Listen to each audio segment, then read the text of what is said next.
រឿងកូនចាប់ចេះដឹងគុណ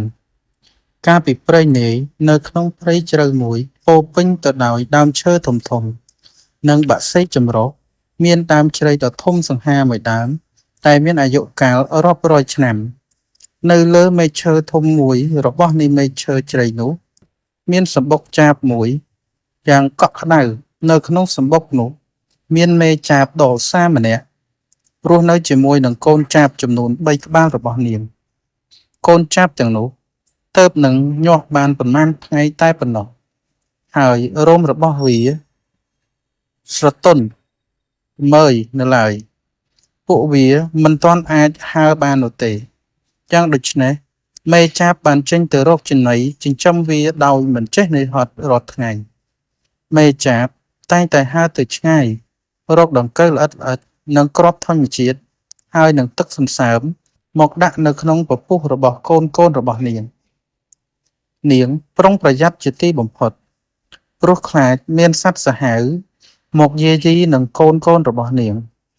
រាល់យប់នាងតែងតែក្រសោបកូននៅក្រោមស្លាបរបស់នាងដើម្បីផ្ដល់នូវភាពកក់ក្ដៅនិងសុវត្ថិភាពកូនចាបទាំង3រីកចម្រើនធំធាត់ក្រោមការថែទាំដ៏យកចិត្តទុកដាក់របស់ម្ដាយថ្ងៃមួយអាកាសធាតុប្រែប្រួលយ៉ាងខ្លាំងគំហុកខ្យល់ព្យុះខ្មៅងងឹតបានបក់បោកមកពីទិសខាងជើងមេចាប់នៅពេលនោះកំពុងតែហើរស្វែងរកចំណីនៅឆ្ងាយពីសម្បុកភ្លាមនោះខ្យល់ក៏ចាប់ផ្ដើមបក់កាន់តែខ្លាំងរលំដើមឈើតូចហើយបង្កឲ្យសំឡេងរហឹមគួរឲ្យខ្លាចភ្លៀងក៏ចាប់ផ្ដើមធ្លាក់យ៉ាងជោគជាប់មេចាប់ព្យាយាមហើរត្រឡប់ទៅសម្បុកវិញយ៉ាងឆាប់រហ័សប៉ុន្តែដោយសារតែកម្លាំងខ្យល់ខ្លាំងពេកនាងក៏ត្រូវបានបក់បោកទៅប៉ះនឹងមែកឈើមួយដើមទៀតហើយបានបាក់ទៅលើដីយ៉ាងដំណំធ្លាក់ទៅលើដីយ៉ាងដំណំសំឡេងបាក់ស្លាបរបស់នាងបានលាន់ឮតិចក្នុងចំណោមសំឡេងព្យុះនាងឈឺចាប់ខ្លាំងណាស់ហើយមិនអាចហើរបានទៀតឡើយទឹកភ្នែករបស់នាងបានហូរលាយឡំទៅនឹងដំណក់ភ្លៀងដោយសារតែនាងព្រួយបារម្ភអំពីកូនរបស់នាងនៅក្នុងសម្បុកកូនចាប់ទាំង3ផ្ដើមភ័យហើយនឹងយំទាមទារចំណីព្រោះពួកវាឃ្លានខ្លាំងណាស់នៅក្នុងចំណោមចាប់ទាំង3នោះមានកូនចាប់មួយក្បាលដែលតូចជាងគេបង្អស់ឈ្មោះថាតិចមិនដូចបងប្អូនរបស់វាដែលចេះតែយំទានោះទេវាបានលបស្ដាប់នៅសំឡេងធ្ងោតិចរបស់ម្ដាយពីក្រោមដើមឈើទោះបីជាខ្លួននៅតូចហើយមិនទាន់ចេះហើរពេញលេញក៏ដោយក៏តិចមានអារម្មណ៍ថាមានរឿងមិនស្រួលវាបានខំប្រឹងប្រវាសមែកឈើហើយទម្លាក់ខ្លួនចុះពីសម្បុកយ៉ាងប្រុងប្រយ័ត្នការធ្លាក់ចុះនោះបានធ្វើឲ្យវាឈឺបន្តិចប៉ុន្តែវាមិនបានខ្វល់នោះឡើយពេលទៅដល់ក្រោមដើមឈើតិចបានឃើញម្ដាយរបស់វាដេកដួលនៅលើដីសើមជោកជាំទៅដោយភ្លៀងក្នុងសភាពរងរបួសបាក់ស្លាបឈាមបានហូរតិចចេញពីស្លាបរបស់នាងតិចស្រក់ទឹកភ្នែកអាណិតអាសូរម្ដាយជាខ្លាំងវាបានខំប្រឹងលោតចុះឡើងជុំវិញម្ដាយរបស់វាហើយប្រើចំពុះតូចរបស់វាខំទាញយកស្លាបម្ដាយរបស់វាឲ្យត្រង់តិចដឹងថាម្ដាយរបស់វាត្រូវការជំនួយជាបន្ទាន់តិចបានព្យាយាមអស់ពីកម្លាំងកាយចិត្តរបស់វាបានប្រើចំពុះទាញយកស្លាបម្ដាយយឺត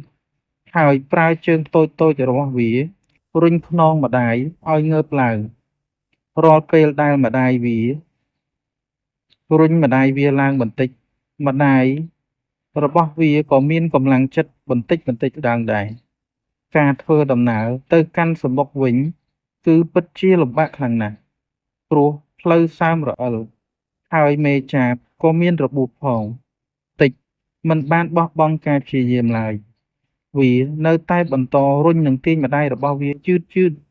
រហូតទៅដល់ទីបំផុតបានមកដល់សំបុកវិញដោយសុវត្ថិភាពពេលមកដល់សំបុកបងប្អូនរបស់តិចមានការភ្ញាក់ផ្អើលយ៉ាងខ្លាំងដែលឃើញម្ដាយរងរបួសហើយក៏ចាប់ផ្ដើមភ័យសន្សោប៉ុន្តែតិចបានបង្ហាញភាពក្លាហានវាបានរកស្លឹកឈើទន់ៗយកមកគ្របពីលើមុខរបួសម្ដាយហើយខំប្រឹងរត់ទៅរកចំណីឲ្យម្ដាយនិងបងប្អូនរបស់វាទោះបីជាតិចនៅតូចហើយមិនទាន់ជំនាញនៅក្នុងការហើររកចំណីក៏ដោយក៏វាបានខំប្រឹងហើរទៅរកដង្កូវតូចៗដែលនៅជិតបំផុតយកមកឲ្យម្ដាយនិងបងប្អូនរបស់វារាល់ពេលដែលវារកចំណីបានវាតែងតែឲ្យម្ដាយរបស់វាមុនវាមិនដែលត្អូញត្អែឬក៏បង្ហាញភាពនឿយហត់ឡើយរាល់ថ្ងៃវាធ្វើនេះដោយសេចក្ដីស្រឡាញ់និងការដឹងគុណយ៉ាងជ្រាលជ្រៅចំពោះម្ដាយដែលបានចិញ្ចឹមបីបាច់តាំងពីតូចតិចដឹងថាបើគ្មានម្ដាយទេវាក៏គ្មានជីវិតនោះដែរដោយសារតែការខិតខំប្រឹងប្រែងនិងការថែទាំយកចិត្តទុកដាក់របស់តិចមិនយូរប៉ុន្មានរបួសម្ដាយរបស់វាក៏បានជាសះស្បើយជាបន្តបន្ទាប់ស្លាបរបស់នាងបានចាប់ផ្ដើមដុះរោមឡើងវិញហើយនាងក៏អាចហើរបានបន្តិចម្ដងពេលដែលនាងជាសះស្បើយពេញលេញនាងក៏អាចចេញទៅរកចំណីបានដូចដើមកូនចាបទាំង3ក៏បានធំធាត់និងលូតលាស់ក្លាយទៅជាចាបពេញវ័យហើយអាចហើរបានដោយខ្លួនឯងប៉ុន្តែតិចនៅតែជាកូនចាបដែលមេចាបស្រឡាញ់និងយកចិត្តទុកដាក់ជាងគេបង្អស់មេចាបតែងតែនិយាយប្រាប់កូនរបស់នាងថាតិចគឺជាកូនដែលមានចិត្តល្អនិងចេះដឹងគុណបំផុតរឿងរ៉ាវអំពីការលះបង់របស់តិចដើម្បីម្ដាយរបស់វាបានក្លាយទៅជារឿងដែលត្រូវបានគេដំណាលតគ្នានៅក្នុងចំណោមសត្វដទៃនៅក្នុងព្រៃដើម្បីជាគំរូល្អមួយនៅក្នុងការដឹងគុណចំពោះមាតាបិតារបស់ខ្លួន